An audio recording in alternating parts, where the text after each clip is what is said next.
Hello student, good morning and welcome to my channel pro education. तो आज है 8 सितंबर और मैं लेकर आई हूँ आज के करंट अफेयर का मोस्ट इंपॉर्टेंट क्वेश्चन, जो बहुत ही सेलेक्टिव क्वेश्चन है और आने वाले सारे एग्जाम्स के लिए मोस्ट इंपॉर्टेंट है। तो प्लीज़ मेरे वीडियो को लाइक कर दीजिएगा, शेयर कर दीजिएगा और मेरे चैनल को सब्सक्राइब कर लीजिएगा और बेल आइकन प्रेस कर लीजिएगा ताकि आने वाले वीडियो का नोटिफिकेशन आपको मिल सके। और इस वीडियो के PDF का लिंक डिस्क्रिप्शन बॉक्स में है, आप वहाँ से PDF डाउनलोड कर सकते हैं। तो चलिए शुरू करते हैं आज के करंट अफेयर का फर्स्ट क्वेश्चन। आज का पहला क्वेश्चन है, किस राज्य में बल्क ड्रग पार्क की स्थापना की जाएगी? तो इसका राइट आंसर होगा ऑप्शन सी, उड़ीसा। तो उड़ीसा में बल्क ड्रग पार्क की स्थापना की जाएगी और इस ड्रग पार्क का उद्देश्य दवा के उत्पादन लागत में कमी, आसानी से दवा उपलब्ध कराना और रोजगार सृजन को बढ़ावा देना है। तो इस पार्क में सॉल्वेंट्स रिकवरी, डिस्टिलेशन प्लांट, बिजली steam unit, common effluent treatment plant जैसी सुविधाएं उपलब्ध होंगी और इसको स्थापित किया जाएगा उड़ीसा में, जिसकी राजधानी है भुवनेश्वर। मुख्यमंत्री हैं नवीन पटनायक, राज्यपाल हैं गणेशी लाल, हाई कोर्ट है कटक और नेशनल पार्क है भितरकनिका नेशनल पार्क और सिमलीपाल नेशनल पार्क। और प्रमुख बांध है इंद्रावती बांध, जो इंद्रावती नदी पर बना हुआ है, और हीराकुंड बांध, जो महानदी पर बना हुआ है। और उड़ीसा की सीमाएं छत्तीसगढ़, आंध्र प्रदेश, पश्चिम बंगाल और झारखंड से मिलती है। जनजातियां हैं संथाल, कोल और गोंड। और उड़ीसा में भरोसा हेल्पलाइन को कोविड-19 महामारी के दौरान शुरू किया गया था, जिसका उद्देश्य था पेंडेमिक से गुजर रहे छात्रों की काउंसलिंग करना। सबुजा योजना हरित आवरण बढ़ाने के लिए उड़ीसा में शुरू किया गया है। और वंदे उत्कल जननी संगीत को 110 सालों के बाद वहाँ का राज्य गीत घोषित किया गया है। और हाल ही में ट्रांसजेंडरों के लिए मधु बाबू पेंशन योजना भी शुरू की गई है और सरकारी भूमि निगरानी के लिए ब्लू स्पाई यूनिट को स्थापित किया गया है। अगला क्वेश्चन है, राष्ट्रपति द्वारा किसे सर्वोत्तम जीवन रक्षा पदक से सम्मानित किया गया है? तो इसका राइट आंसर होगा ऑप्शन डी, स्वर्गीय जगबीर सिंह। तो स्वर्गीय जगबीर सिंह को राष्ट्रपति जी के द्वारा सर्वोत्तम जीवन रक्षा पदक से सम्मानित किया गया है। और जगबीर सिंह उत्तर रेलवे के एक कांस्टेबल थे, जिन्होंने आदर्श नगर आज़ादपुर रेलवे स्टेशन दिल्ली के पास 4 बच्चों की जान बचाने के लिए अपनी जान को गंवा दी थी और इसलिए उन्हें मरणोपरांत जीवन रक्षा पदक से सम्मानित किया गया है। उन्हें सर्वोत्तम जीवन रक्षा पदक मिला है। तो सर्वोत्तम जीवन रक्षा पदक, यह पुरस्कार सशस्त्र बलों, पुलिस या अग्निशमन सेवाओं के सदस्यों को नागरिक को जीवन रक्षा में योगदान के लिए प्रदान किया जाता है। तो इस क्वेश्चन में बात हो रही है साहसिक पुरस्कार की। तो हाल ही में जम्मू कश्मीर के 3 पुलिसकर्मियों को गैलेंट्री अवार्ड यानी कि वीरता पुरस्कार से सम्मानित किया गया है। और हाल ही में स्वतंत्रता दिवस के अवसर पर मध्य प्रदेश के पुलिसकर्मियों को राष्ट्रपति जी के द्वारा उनके उत्कृष्ट योगदान के लिए सम्मानित किया गया है। अगला क्वेश्चन है, किस राज्य में वाटर सेट परियोजना शुरू की जाएगी? तो इसका राइट आंसर होगा ऑप्शन ए, कर्नाटक। तो कर्नाटक राज्य में वाटर सेट परियोजना शुरू की जाएगी और कर्नाटक विश्व बैंक की सहायता से 10 जिलों में 10 लाख हेक्टेयर बंजर भूमि को वाटर सेट विकास के तहत लाने के लिए 600 करोड़ रुपए परियोजना को मंजूरी दी है। तो वाटर सेट परियोजना यह फसल, घास और वृक्षों के अधिकाधिक उत्पादन के लिए, मिट्टी, जल एवं वनस्पति का समुचित प्रबंधन के लिए तथा जल संरक्षण, मिट्टी क्षरण और उसके बहाव को रोकने के लिए और बहते हुए जल में अवसाद कम करने की एक परियोजना है। तो इसको शुरू किया जाएगा कर्नाटक में, जिसकी राजधानी है बेंगलुरु। मुख्यमंत्री हैं BS येदियुरप्पा, राज्यपाल हैं वजुभाई वाला, हाई कोर्ट है बेंगलुरु और मुख्य न्यायाधीश है रवि विजय कुमार। और राष्ट्रीय उद्यान है बांदीपुर राष्ट्रीय उद्यान और नागरहोल राष्ट्रीय उद्यान। और कर्नाटक के हुबली स्टेशन पर दुनिया का सबसे बड़ा प्लेटफॉर्म बनाया जा रहा है। और आर्टिफिशियल इंटेलिजेंस आधारित पॉड को कर्नाटक में टीबी, फ्लू और कोविड-19 जैसे रोगों के रोकने में सक्षम बनाने के लिए लॉन्च किया गया है। और डिजिटल इकोनॉमिक मिशन, जिसका उद्देश्य है एमएसएमई और स्टार्टअप को बढ़ावा देना, इसको कर्नाटक में लॉन्च किया गया है। कसु इंडिया ऐप को किसानों की मदद के लिए लॉन्च किया गया है। और मूल्य निगरानी और अनुसंधान इकाई स्थापित करने वाला भारत का पहला राज्य कर्नाटक बन गया है। अगला क्वेश्चन है, एटीएम कार्डलेस कैश निकासी की सुविधा किस बैंक ने शुरू की है? तो इसका राइट आंसर होगा ऑप्शन ए, आरबीएल बैंक। और आरबीएल बैंक ने इंस्टेंट मनी ट्रांसफ़र के लिए एटीएम कार्डलेस सुविधा शुरू की है, जिसके लिए इस बैंक ने एमपेज पेमेंट सिस्टम्स के साथ समझौता किया है। तो आरबीएल बैंक के ग्राहक डेबिट कार्ड के बिना बैंक के 389 आईएमटी सक्षम एटीएम या फिर देश भर के 40,000 से अधिक बैंक एटीएम से मनी ट्रांसफ़र कर सकते हैं। तो इसको शुरू किया है आरबीएल बैंक ने, जिसकी स्थापना हुई थी 1943 में। हेडक्वार्टर है मुंबई, महाराष्ट्र, और इसके एमडी और सीईओ हैं विश्ववीर आहूजा। तो इस क्वेश्चन में बात हो रही है कार्डलेस निकासी की। तो कार्डलेस इंस्टेंट मनी ट्रांसफ़र सुविधा के लिए आईसीआईसीआई बैंक ने आई मोबाइल एप्लीकेशन को लॉन्च किया है। और इसी के साथ इस क्वेश्चन में दिए गए ऑप्शन को भी डिफाइन कर लेते हैं। तो इसका फर्स्ट ऑप्शन है पीएनबी, जिसने हाल ही में डिजिटल अपनाए अभियान को शुरू किया है। एसबीआई ने योनो कृषि समीक्षा पोर्टल को लॉन्च किया है। और सीबीआई यानी कि सेंट्रल बैंक ऑफ इंडिया के पहले chief risk officer Ashwini Kumar बने हैं। अगला क्वेश्चन है, फॉर्मूला 1 इटालियन ग्रैंड प्रिक्स 2020 को किसने जीता है? तो इसका राइट आंसर होगा ऑप्शन डी, पियरे गैसली। तो इटालियन ग्रैंड प्रिक्स 2020 को पियरे गैसली ने जीता है।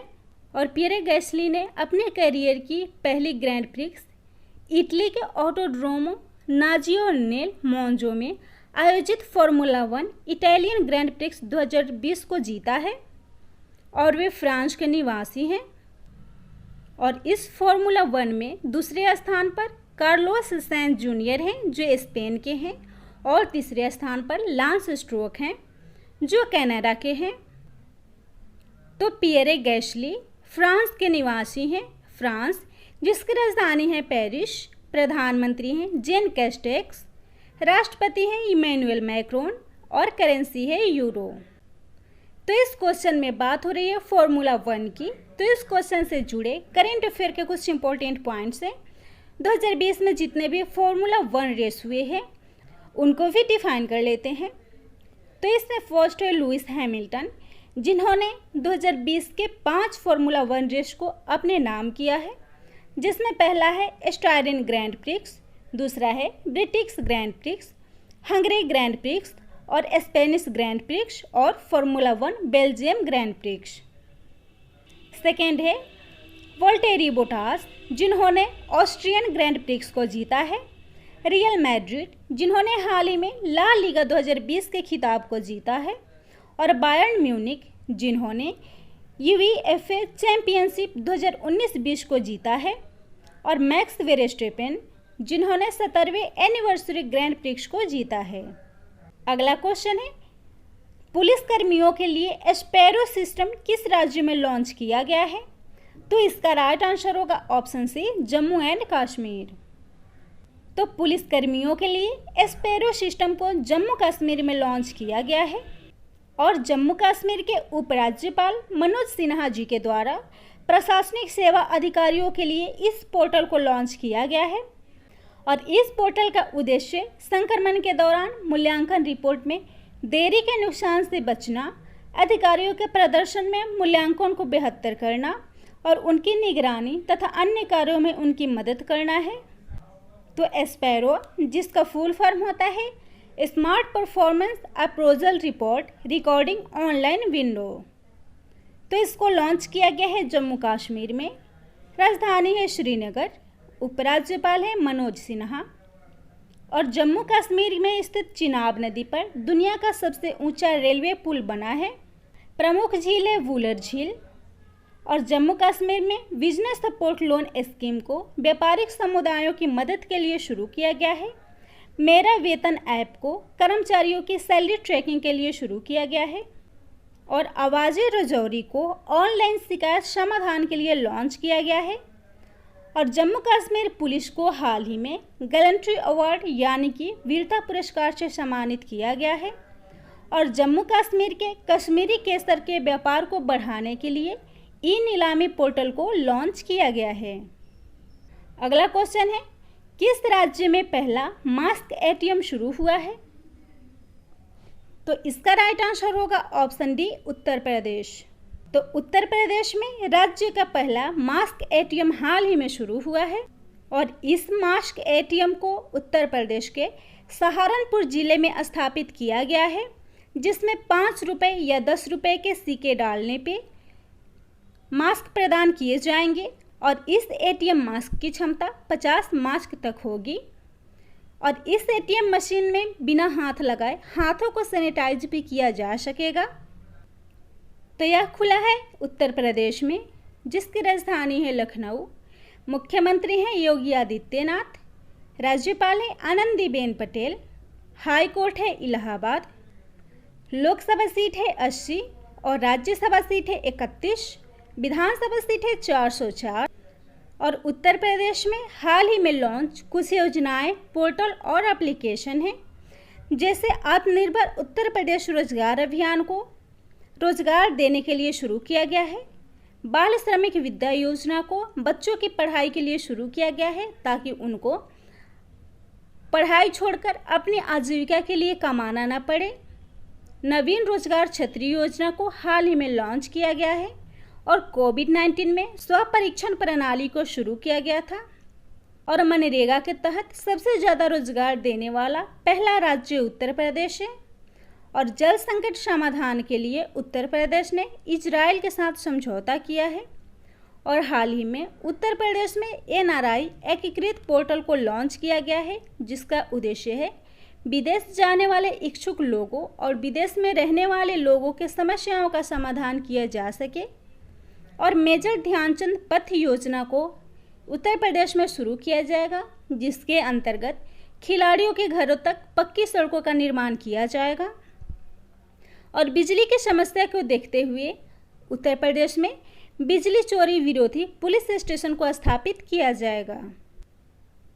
अगला क्वेश्चन है, किस टेलीकॉम कंपनी ने अपना नाम बदलकर नया नाम VI रखा है?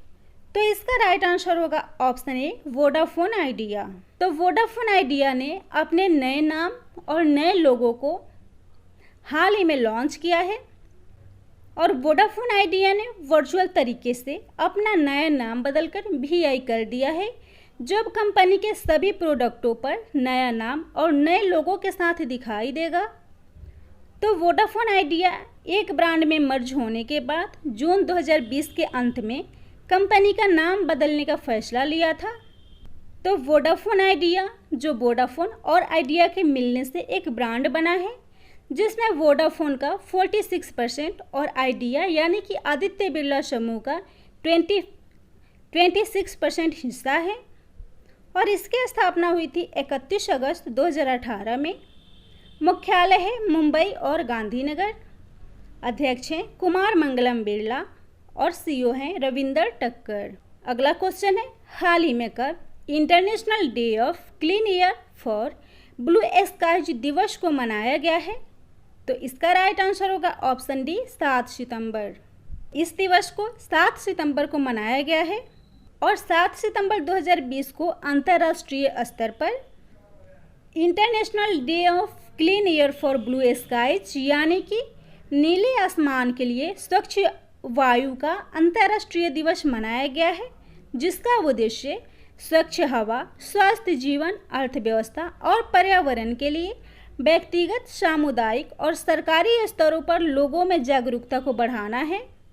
तो इस दिवस को 19 दिसंबर 2019 को संयुक्त राष्ट्र के संयुक्त राष्ट्र पर्यावरण कार्यक्रम के सहयोग से मनाए जाने की घोषणा की गई थी। तो संयुक्त राष्ट्र पर्यावरण कार्यक्रम, जिसकी स्थापना हुई थी 5 जून 1972 में, मुख्यालय है नैरोबी, केन्या और इसके निदेशक है इंगर एडरसन। संयुक्त राष्ट्र पर्यावरण कार्यक्रम यानी कि UNEP ने हाल ही में the little book of green nudges नामक पुस्तक को लॉन्च किया है। तो इस क्वेश्चन में बात हो रही है महत्वपूर्ण दिवस की। तो हाल ही में 5 सितंबर को अंतर्राष्ट्रीय चैरिटी दिवस और राष्ट्रीय शिक्षक दिवस मनाया गया है और राष्ट्रीय पोषण सप्ताह के रूप में 1 से 7 दिसंबर तक मनाया जा रहा है। अगला क्वेश्चन है, federation of automobile dealers association के अध्यक्ष कौन नियुक्त हुए हैं? तो इसका राइट आंसर होगा ऑप्शन बी, विंकेश गुलाटी। तो FADA यानी कि federation of automobile dealers association ने विंकेश गुलाटी को 2 वर्ष के लिए 35वां अध्यक्ष नियुक्त किया है और वे वर्तमान अध्यक्ष आशीष हर्षराज काले की जगह लेंगे और विंकेश गुलाटी इलाहाबाद और फरीदाबाद में सक्रिय यूनाइटेड ऑटोमोबाइल के निदेशक हैं। तो ऑटोमोबाइल डीलर्स एसोसिएशन जिसकी स्थापना हुई थी 1960 में, मुख्यालय है नई दिल्ली और अध्यक्ष बने हैं विंकेश गुलाटी। तो इस क्वेश्चन का एक ऑप्शन है केनिची आयुकावा, जो हाल ही में सियाम के नए अध्यक्ष नियुक्त हुए हैं। मुरली रामकृष्णन जो साउथ इंडियन बैंक के नए MD और CEO बने हैं। अगला क्वेश्चन है, किस शहर को पहली विश्व युद्ध सेकेंड हेरिटेज सिटी घोषित किया गया है? तो इसका राइट आंसर होगा ऑप्शन ए, विलिंगटन। तो विलिंगटन को पहले विश्व युद्ध की सेकेंड हेरिटेज सिटी घोषित किया गया है और 2 सितंबर 2020 को द्वितीय विश्व युद्ध के अंत की 75वीं वर्षगांठ के अवसर पर आयोजित एक समारोह के दौरान इसको विश्व युद्ध सेकेंड हेरिटेज सिटी घोषित किया गया। तो विश्व युद्ध के दौरान विलिंगटन उत्तरी कैरोलिना शिप बिल्डिंग कंपनी की साइट थी, जिसने संघीय सरकार के आपातकालीन जहाज निर्माण कार्यक्रम के हिस्से के रूप में 5 वर्षों में 243 जहाज़ों का निर्माण किया था, जिसके कारण इसे सेकेंड हेरिटेज सिटी घोषित किया गया है और इसको घोषित किया है अमेरिकी राष्ट्रपति डोनाल्ड ट्रंप ने। तो अमेरिका जिसकी राजधानी है वाशिंगटन DC, राष्ट्रपति हैं डोनाल्ड ट्रंप और करेंसी है अमेरिकी डॉलर। तो इस क्वेश्चन में बात हो रही है अमेरिका की, जिसने हाल ही में बैलिस्टिक मिसाइल LGM-30G मिनटमैन 3 को लॉन्च किया है और मंगल मिशन के लिए परसेवरेंस रोवर को लॉन्च किया है और नासा ने हाल ही में एस्ट्रोस मिशन को शुरू किया है। अगला क्वेश्चन है, कौन सी software company product design firm Kaleidoscope Innovation में अधिग्रहण करेगी? तो इसका राइट आंसर होगा ऑप्शन डी, इन्फोसिस। तो इन्फोसिस कैलिडोस्कोप इनोवेशन कंपनी में अधिग्रहण की घोषणा की है और इन्फोसिस कैलिडोस्कोप इनोवेशन में 42 मिलियन अमेरिकी डॉलर के अधिग्रहण की घोषणा की है। तो कैलिडोस्कोप इनोवेशन यह अमेरिकी कंपनी है जो इन्वेसिव सर्जरी में उपयोग किए जाने वाले छोटे शल्य चिकित्सा उपकरणों, नेत्र चिकित्सा और दवा वितरण उपकरण और पहनने वाले डिवाइस को डिजाइन करती है और इसमें अधिग्रहण करेगी सॉफ्टवेयर कंपनी इन्फोसिस, जिसकी स्थापना हुई थी 7 जुलाई 1981 में। मुख्यालय है बेंगलुरु कर्नाटका, चेयरमैन है नंदन नीलेकनी और MD और CEO हैं सलील पारेख। तो अगर मेरा वीडियो आप लोग को अच्छा लगता हो तो प्लीज़ मेरे चैनल को लाइक कर दीजिएगा, शेयर कर दीजिएगा और मेरे चैनल को सब्सक्राइब कर लीजिएगा और बेल आइकन प्रेस कर लीजिएगा ताकि आने वाले वीडियो का नोटिफिकेशन आपको मिल सके।